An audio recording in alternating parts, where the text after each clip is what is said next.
Picture this. It's 2 in the morning and you wake up needing the bathroom. You get up and head down the hallway in the dark without turning on the light. It's been your house for 30 years and you know the way.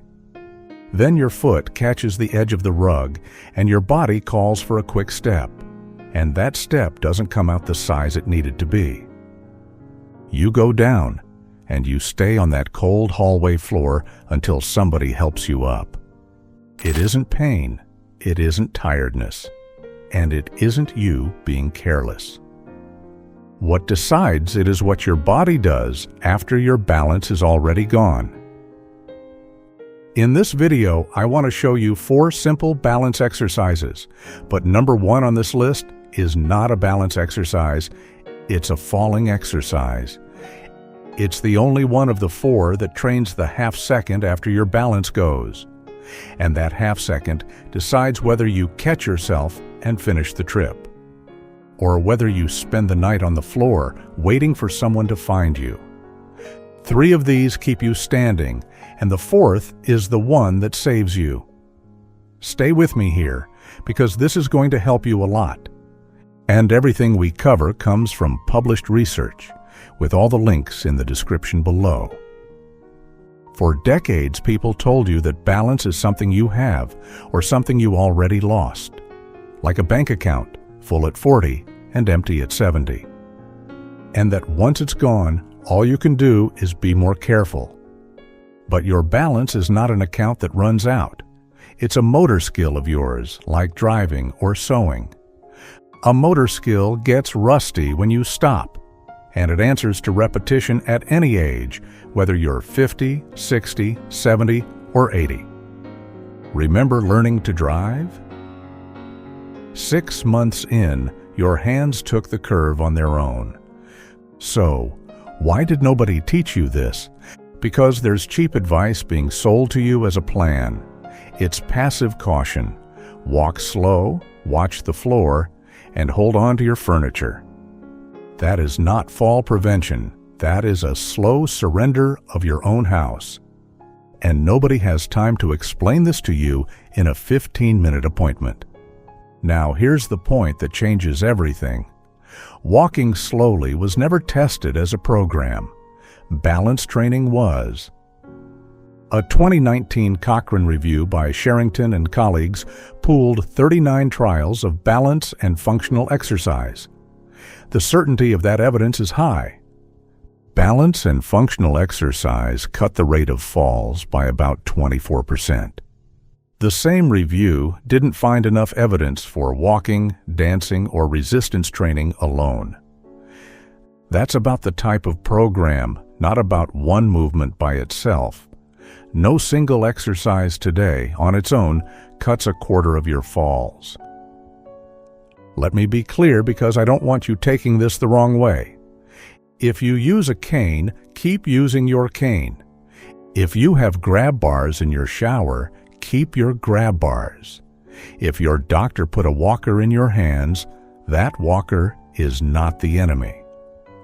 Nobody in the history of the world broke a hip because of a grab bar. The handrail and the exercise are not 2 choices. They're 2 halves of the same job. One takes the danger out of the room, and the other rebuilds the body that lives in that room. You do both. Anyone who tells you that exercise means throwing your cane away is not looking after you. There are 4 exercises, and we start at 4 and finish at 1.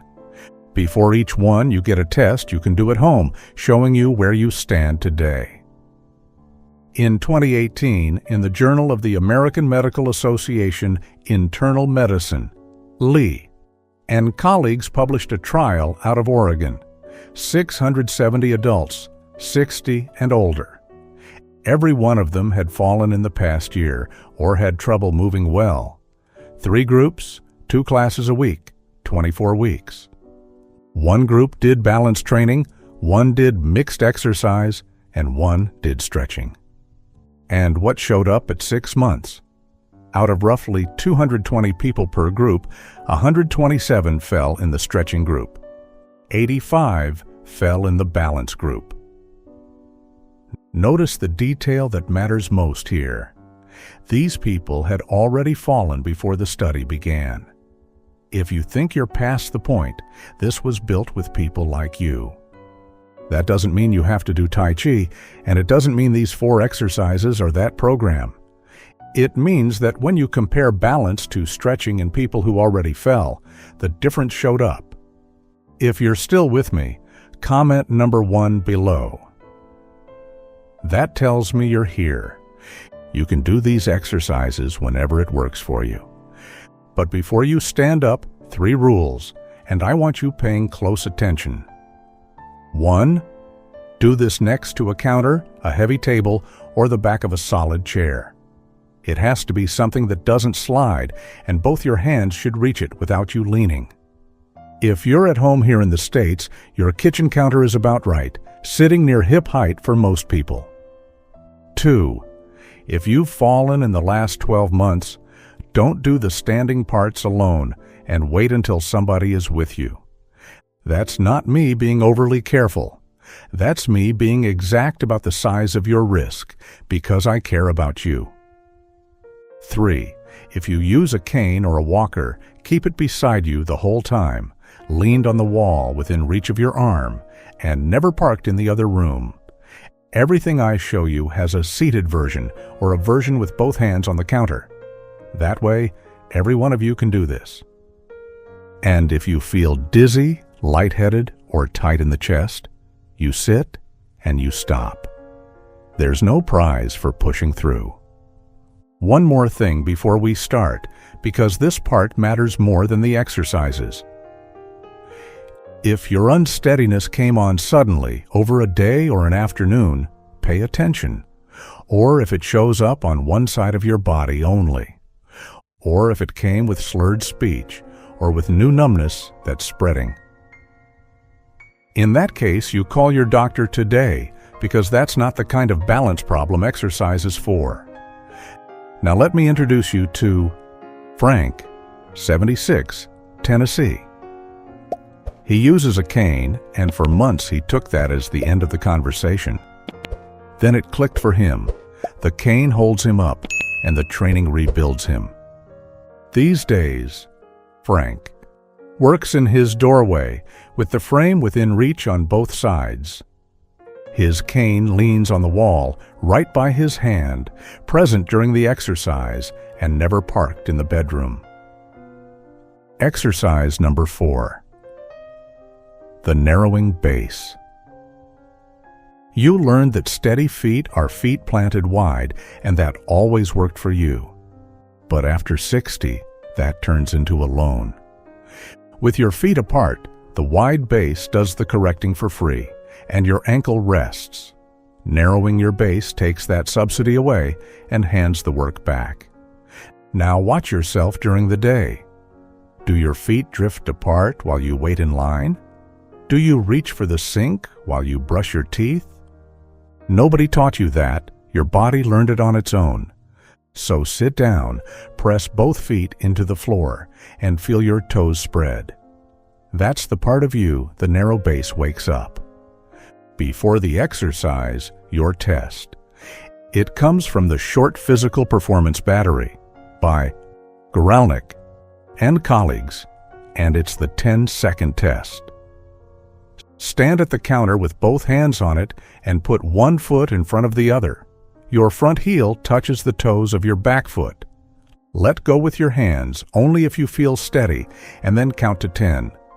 Holding 10 seconds with your hands off is the top rung of that scale. Not holding it is not a diagnosis of anything. It's your starting point. If you're not letting go yet, that's your version of the test today, and it counts. Now the exercise in 4 positions. Feet hip-width apart, then feet together, then semi-tandem with the heel of one foot beside the big toe of the other, then full tandem, heel touching toe.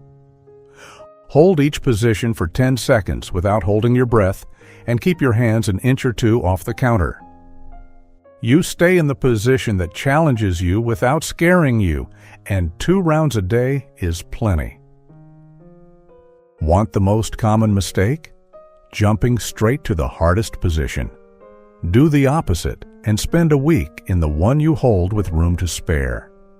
Your progress is changing position. It is not adding time. Standing steady is already a win for you. But the fall that scares people most doesn't come from the front. It comes from the side. And the next exercise is the only one that trains your side. Exercise number 3. The slow weight shift. Every leg exercise anyone offered you goes forward and back, standing up from your chair, climbing stairs, walking. But after 60, one direction is missing from your account, and the reason will surprise you. This is anatomy, not a study, and I'll tell you so plainly. There are muscles on the side of your hip called abductors. They keep your pelvis from dropping sideways when only one foot is down. And almost no home routine touches them. Sit down and push your knee out against your hand. Whatever lit up on the side of your hip is the abductor. Now think about your days. Do you stop walking to let somebody pass at the grocery store? Do you hold the dresser when you pull your pants on? That's not you lacking willpower. It's a movement plan nobody ever taught you. Before the exercise, your test. Stand at the counter and shift all your weight onto your right hip. Go until your left foot is barely brushing the floor. Hold it and switch. You're not measuring against anybody else. You're comparing your right side to your left, a side that gives out sooner or needs your hand when the other doesn't is your information. This isn't a standardized test. It's your own baseline. Count today, write it down, and count again in 3 weeks. Now the exercise. Stand with your hand near the counter and not on it. Then shift your whole weight onto one hip, nice and slow. Hold 3 to 5 seconds, then come back at your own pace. 5 repetitions on each side. The most common mistake is throwing your hip out, like you're resting on that leg. Do the opposite and keep your trunk stacked over the hip that's working. If you wobble, touch one finger to your counter and keep going. And before we move on, if this video is helping you at all, leave a like and subscribe to the channel. Now to number 2. And there's a reason it comes now, because everything so far you did with your eyes open. The next exercise takes that help away. Exercise number 2. Head turns on a narrow base. Since you were a child, people told you to watch where you step. That's good advice, but after 60, your eyes start working overtime. Your balance is the sum of 3 signals: your vision and the vestibular system inside your ear, and proprioception, which is your body sensing where it is. Let me put that simpler for you. You stay upright because your brain adds up 3 things at once: what you see, and what your ear reads about gravity, and what your legs report about their own position. That's known mechanism, not a false study. When one of the 3 goes offline, your other 2 cover the bill, and your vision hides the problem very well. Now think about Marilyn, 66, Iowa. She's the one who sits on the edge of her bed to put her socks on. And then, Marilyn told me something she couldn't explain herself. At night, the hallway to her bathroom was the one place she walked with a hand on the wall. In the daytime, same hallway, no hand at all. That's mechanism, not a study. In the dark, your vision stops helping, and your other senses have to carry it. And that is exactly what number 2 trains in you. Before the exercise, your test. Sit down with both feet on the floor, close your eyes, and notice whether your body sways. Do that right now, there in your chair. Did you feel something adjusting? Only do the standing version if you pass number 4's test with your hands off. Feet together at the counter, both hands an inch from the support. Close your eyes for a few seconds, then open them. If your body goes hunting for support when your eyes close, vision was carrying the load. It's the dark hallway in daylight with your counter right there. That's your reading compared against you 3 weeks from now. Now the exercise. Feet together, hands near the counter. Turn your head slowly to one side and then the other, 5 times each way. Then look slowly up and down, 5 times, breathing normally. When that feels easy, move to semi-tandem. Remember, semi-tandem puts your heel beside the big toe of your other foot. The most common mistake is turning fast, like you're hunting for the remote. Do the opposite and turn slowly, taking your whole head with you and not just your eyes. If dizziness shows up, you stop and you sit. And look where you got to. You trained your base, your side, and your head, all with both feet planted. But nobody falls with their feet planted. So now we go to number 1. This is the one I promised you at the start, and here's why I saved it. Everything we've done so far trains you to hold still. But nobody falls holding still. You fall because something moved. The rug, the curb, the dog, the puddle by the sink. Your house is full of these. And in that moment, holding still is the one thing your body can't do. It has to take a step. So this last one isn't standing practice, it's stepping practice. It's the falling exercise. Here's why. When you trip, your weight goes forward and your base stays behind. Recovering means throwing your base back under your weight, fast. That protective step has to be quick enough and long enough.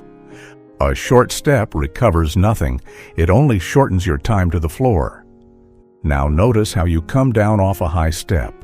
Does your foot go whole and decided? Or does it feel around before it trusts? That hesitation is what number 1 trains in you. There is research on this, and I'll give you its real size. Meta-analyses of reactive training found fewer falls. That's Mansfield, Okubo, and a 2023 update. The certainty there is low to moderate, with fewer studies and a lot of variation. And some people in that count were younger than you. And here's a detail that changes the size of the promise. Those studies used perturbation treadmills and slip tracks in a lab, with a physical therapist in the room and a safety harness. What we do in your living room is the volunteer, unequipped cousin of that. Same principle, much smaller dose. So I won't tell you that practicing steps in your kitchen cuts your falls by some percentage. Training your reaction, and not just your posture, does have support in the literature.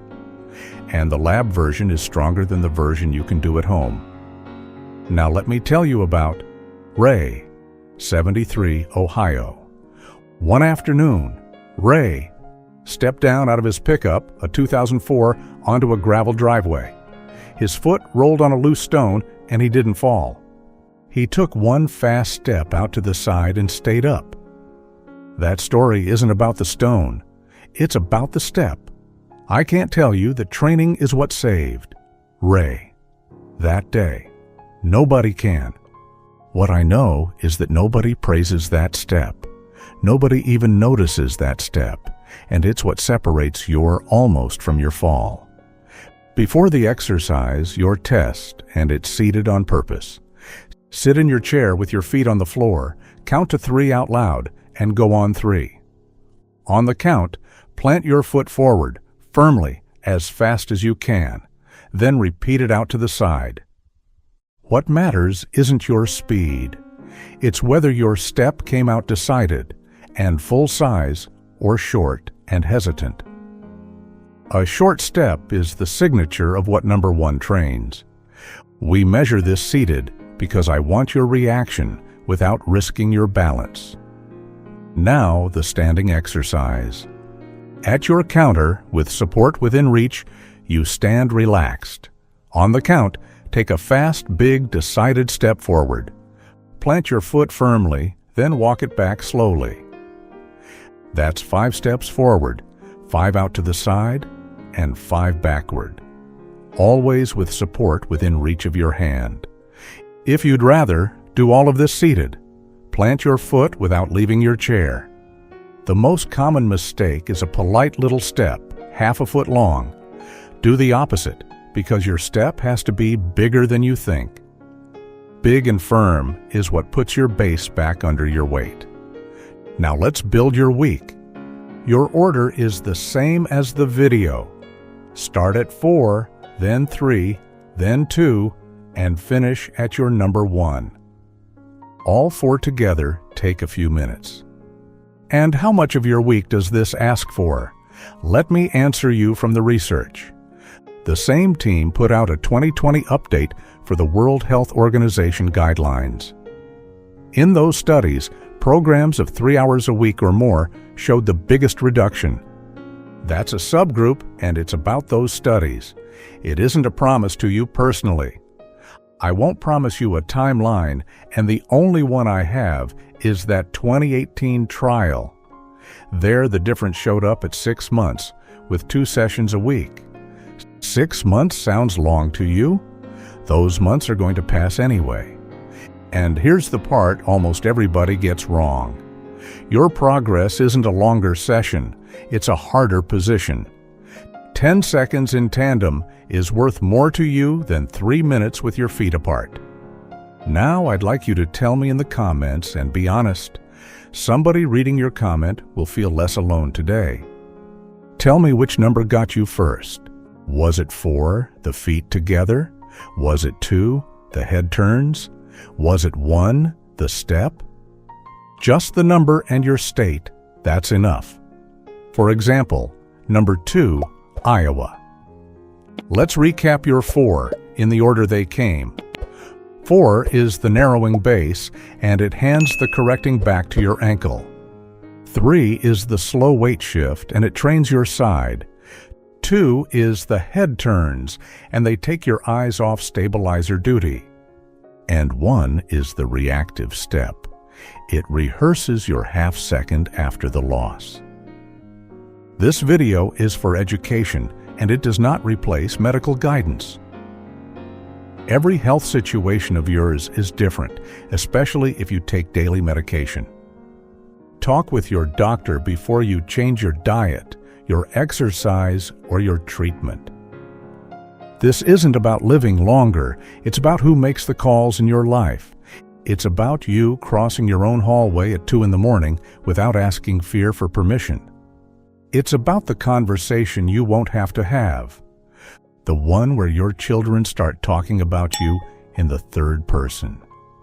The one where somebody else decides where you're going to live. Every 10 seconds you hold in tandem is an answer to that. Stay strong, stay steady, stay independent. Because aging isn't something you endure, it's something you steer. Leave a like and subscribe to the channel. Thank you for staying with me all the way here. See you in the next video.